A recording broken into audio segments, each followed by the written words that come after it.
The Chicago Cubs have a dynamic duo, and it's not who any of us thought it would be.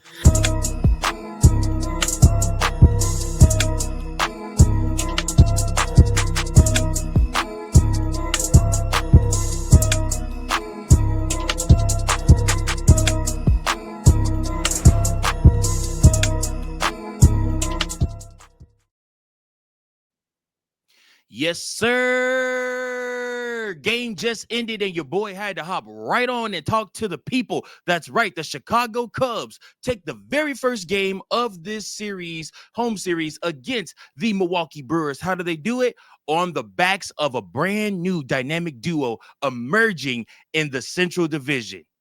Now, I know a lot of you, if somebody would have came to you and told you that, hey, the Chicago Cubs are going to be 45-28, a lot of you would have probably thought like, oh, man, okay, so I want, it's probably going to be Kyle Tucker and maybe Ian Happ, as the Batman and Robin, or maybe it might be, defensively Dansby Swanson and Nico Horner as the Batman and Robin, right? None of that.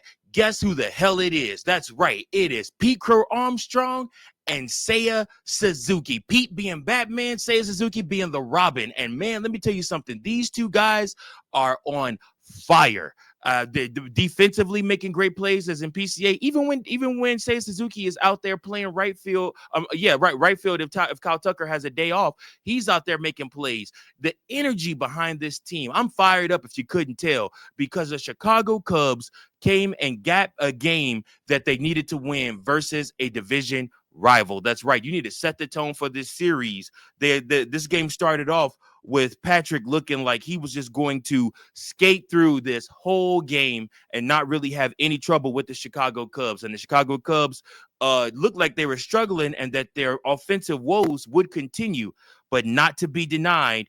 Matt Shaw started things off for the Chicago Cubs after Collins homered in the second inning, top of the second inning, off of Ben Brown, which I'll get to Ben Brown in a second. But in the bottom of the second, Shaw doubled to center after Nico Horner got a single, and then, like I said, and Nico scored all the way from first all the way home. So again, that was a great play for the Chicago Cubs, a great morale booster to see Matt Shaw be able to hit the ball. I thought he saw the ball very well today. I was very impressed with Matt Shaw's plate appearances today. I will say that. I know there's been a lot of talk about Matt Shaw and his struggles, but Matt Shaw did his thing today at the plate. And again, like always, he was just a stalwart over there at third base playing defense. And Matt Shaw looked very good out there, very comfortable at third base.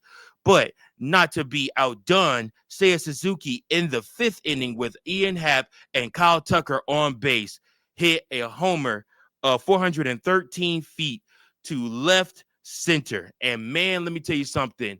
Chicago, Wrigley Field was jumping after that. Seiya Suzuki was raising the roof on them, and man, the whole crowd was into it. Seiya Suzuki's jumping up and down. He's smiling. And who's there to congratulate him first and foremost? That's right, Pete Crow-Armstrong. That's right. These two are a dynamic duo. And then Ortiz singled to left, and Terang scored. That was in the sixth inning. And then after that, in the eighth inning, the last scoring was without a doubt Pete Crow-Armstrong hitting a towering home run, 552 feet to right. And boy, let me tell you something. This place was off the charts. And why were they off the charts? Two reasons. Because PCA first in the inning, but in the top of that eighth inning, made a spectacular play to get the second. Now, literally a ball that would have dropped and would have been a double and really would have put the Brewers into scoring position with the tying run. So he comes and he makes a dazzling, sparkling, sliding catch to rob a double. And then after that, first pitch swinging at the bottom of the eighth. And man, and it's a moonshot off the scoreboard. A Kyle Schwarber-esque home run. And the power that PCA has and what he's able to do is immaculate. And let me tell you something. The crowd loved it. They wanted a curtain call. He didn't give it to them during the game, but he thanked them after the game in his presser with Taylor McGregor after the game. But man, let me tell you something. Pete Crow-Armstrong and Seiya Suzuki, Pete Crow-Armstrong hitting his 19th home run of the season. Seiya Suzuki hitting his 18th home run of the season. These two are going back and forth. And guys, the rest of the Chicago Cubs are just riding the wave of these two gentlemen. There are some games where you can just depend on your stars and superstars. Seiya Suzuki is a star. Crow-Armstrong is a superstar. And these two are a very big reason why the Cubs just might end up keeping Kyle Tucker too. Because Kyle Tucker definitely doesn't want to have to be on him all the time. And Crow-Armstrong and Seiya Suzuki are showing that they can carry the load. These guys rake. It's some dogs out here. Those aren't statements by me. Those aren't statements that I've made. Those are statements made by Kyle Tucker. This team just rakes, and we are a bunch of dogs. And listen, Kyle Tucker also was the one that said, hey, the World Series is the ceiling for this team. That's a tough expectation to put on your squad. But if he believes it, why not? Why can't we believe it? Why can't we believe this Chicago Cubs team can go and win it all? They have beaten the best of the best. They played the best of the best, and they have given the best of the best that work this season. And they continue to do so tonight, going up against the Milwaukee Brewers, giving themselves even more of a lead in the Central Division. Milwaukee now falls to 39-35 on the season, while the Chicago Cubs improve to 45-28 on the season. And by God, you know what time it is.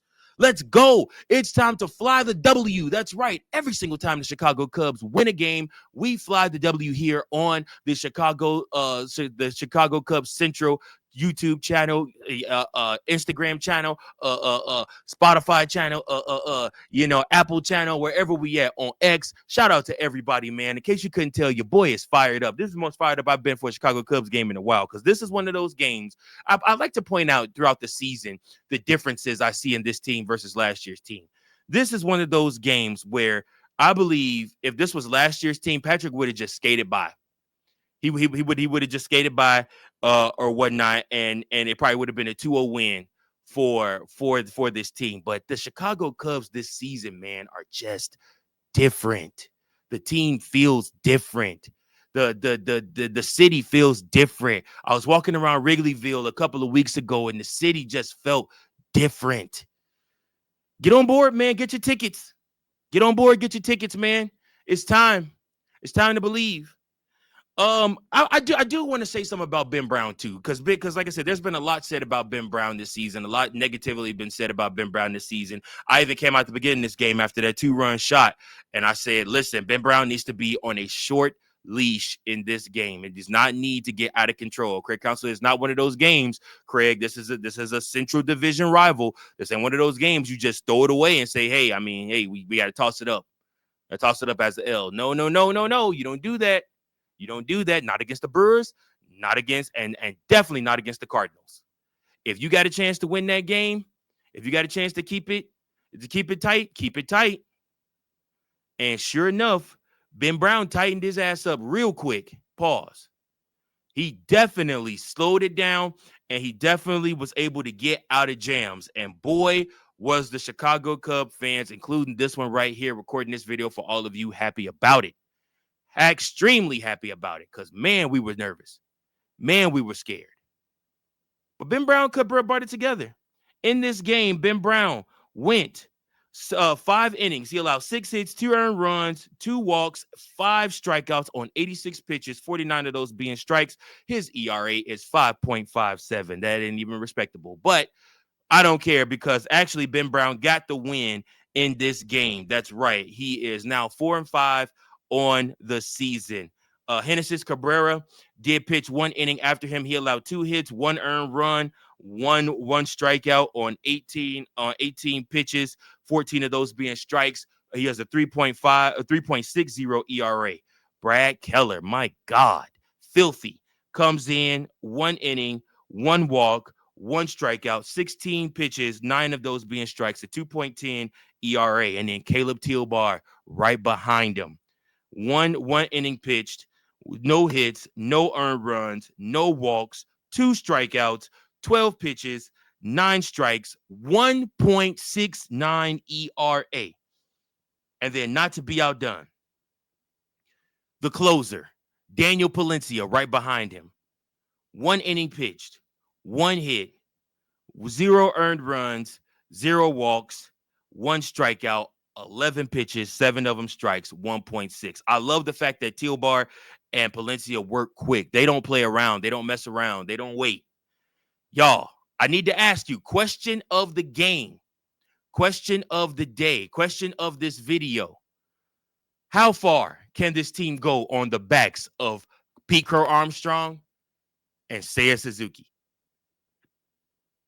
If you wasn't a believer before, and they've had some rough stretches, but if you wasn't a believer before, I say World Series, man.